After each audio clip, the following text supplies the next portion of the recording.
Assalamualaikum warahmatullahi wabarakatuh. Selamat sore semuanya. Untuk mahasiswa S1 Teknik Informatika kelas sore dan pagi ya, karena digabung kelasnya. Pada pertemuan kelima sore hari ini saya akan menjelaskan tentang apa itu collection dan data model pada MongoDB.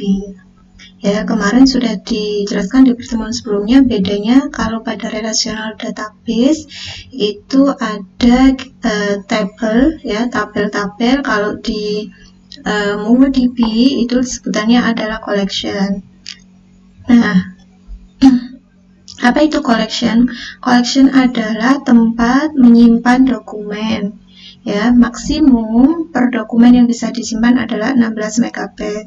Maksimum level nested dokumen atau nested check di dalam JSON ya, karena kita menggunakan MongoDB maka dalam bentuk JavaScript notation ya, JSON itu nested dokumennya yang bisa disimpan adalah 100 level. Nah, database method untuk collection, kamu nanti bisa melihat beberapa metode dalam bentuk JavaScript ya yang ada di database-nya, itu di URL ini. Kemudian ini adalah beberapa contoh database method untuk collection. Jadi db.getCollectionName adalah untuk mengambil semua nama collection yang ada di database tersebut. Kemudian db.createCollectionName membuat collection baru ya. db.getCollection mendapatkan objek collection, db.name adalah sama dengan db.getCollection. Nah, kemudian db.getCollectionInfo mendapat informasi semua collection, dan masih banyak lagi beberapa metodenya ya, kamu bisa lihat sendiri di URL ini. Contohnya, ketika kamu sudah buka MongoDB kamu ya, misalnya kita mau membuat collection membuat database belajar, maka use belajar ya, itu db belajar. Lalu kita mau menggunakan ini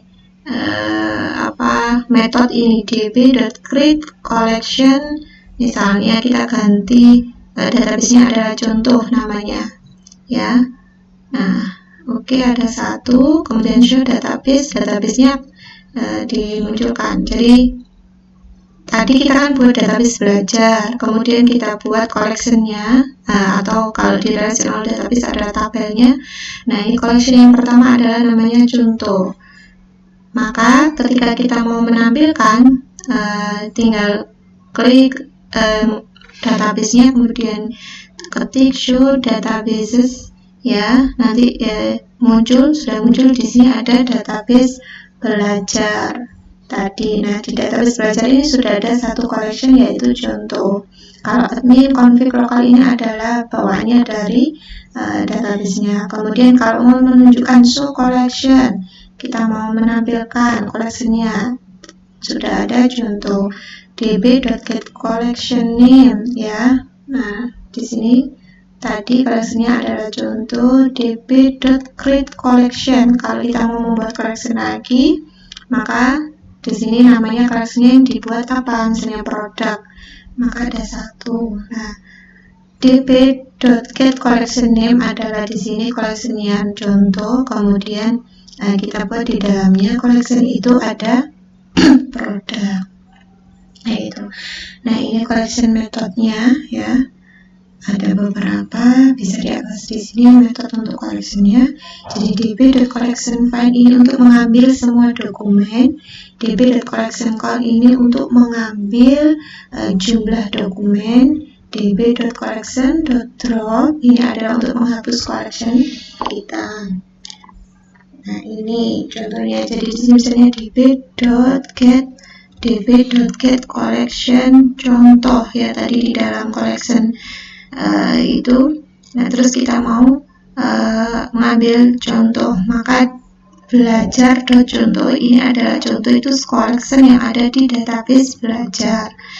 db.getCollection contoh.find, nah tadi ya, maka dia di sini db.contoh find, salah pengolahannya ya, misalnya Nah, salah contoh count jumlahnya adalah 0 karena kita belum buat. Kemudian db.contoh total size tadi, kalau kita mau ini mengambil total ukuran collection adalah 8192. Jadi total size untuk satu collection itu disediakan adalah 8192.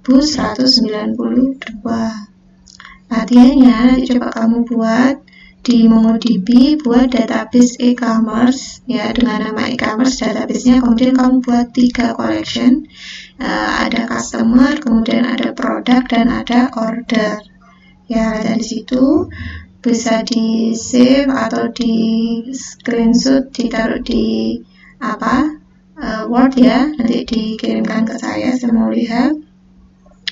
Kemudian selanjutkan dengan data model. Jadi tadi ada collection itu kalau di non-relational database seperti MongoDB itu adalah tabel ya, istilahnya collection. Kalau di database relasional atau relational database itu adalah tabel. Jadi ketika kita buat database create database, kemudian create tabel, kemudian kita isi dengan beberapa atribut. Nah, kalau di non-relational database atau NoSQL itu kemarin ketika kita create database maka tidak akan muncul nama databasenya itu. Harus setelah kita buat collection, dia akan, kalau mau dilihat show itu tadi databasenya akan muncul ya.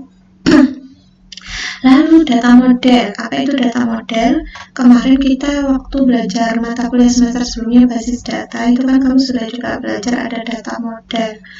Kemudian kalau di relational database ya perlu sekali memahami tentang data model.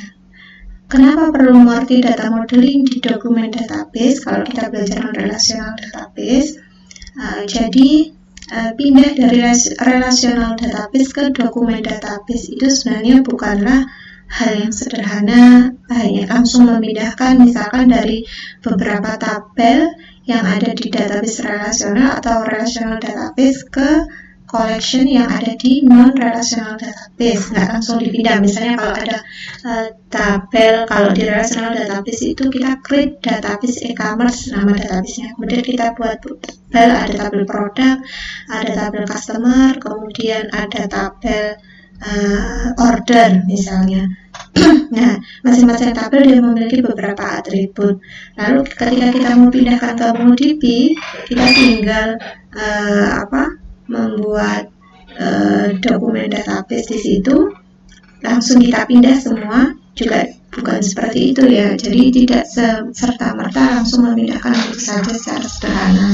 Nah, penggunaan dokumen database itu tidak akan mendatangkan manfaat besar jika kita mengerti cara memodelkan data untuk kebutuhan aplikasi kita. Ya, jadi pada saat kita menggunakan dokumen database, kita harus paham dan mengerti bagaimana data kita ini kita modelkan untuk kebutuhan aplikasi yang akan kita develop. Nah, saat memodelkan data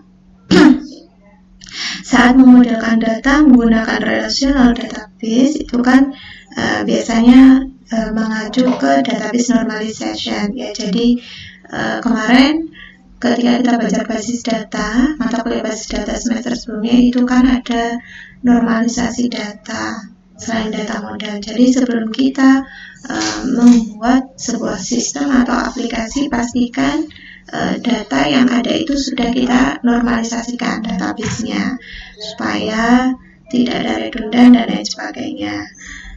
Nah,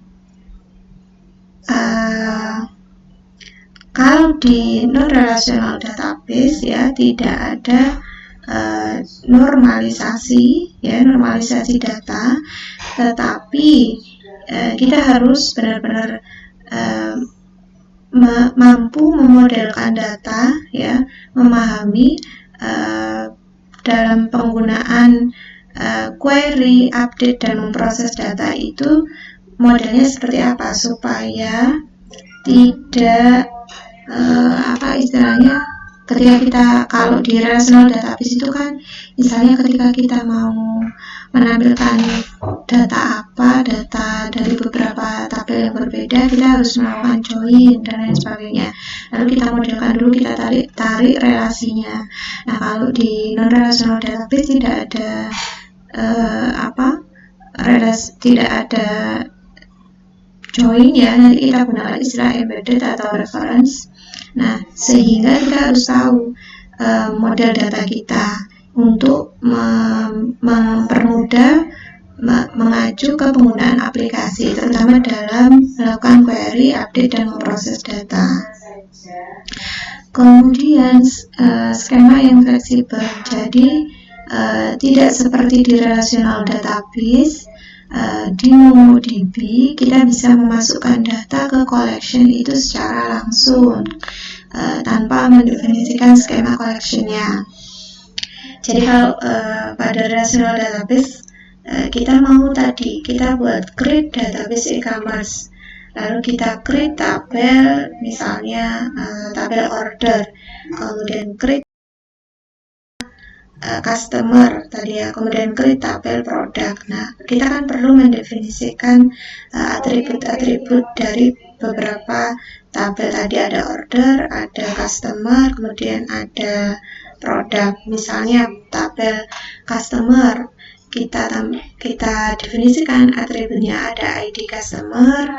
ID customer itu adalah misalnya tipe datanya apa, misalnya string atau apa, kemudian panjang karakternya, lengthnya berapa itu, kemudian dia bentuknya apa. Nah, itu perlu didefinisikan. Tetapi pada saat ketika kita menggunakan database non-relasional atau NoSQL ya, non-relational database, kita tidak perlu mendefinisikan skema collection-nya ya, jadi dengan secara langsung kita bisa memasukkan data ke collection atau ke tabel database tadi. Nah, skema untuk collection di MongoDB dianggap sangat fleksibel. Tiap dokumen bisa berbeda, tidak seperti di relational database yang harus sama setiap recordnya.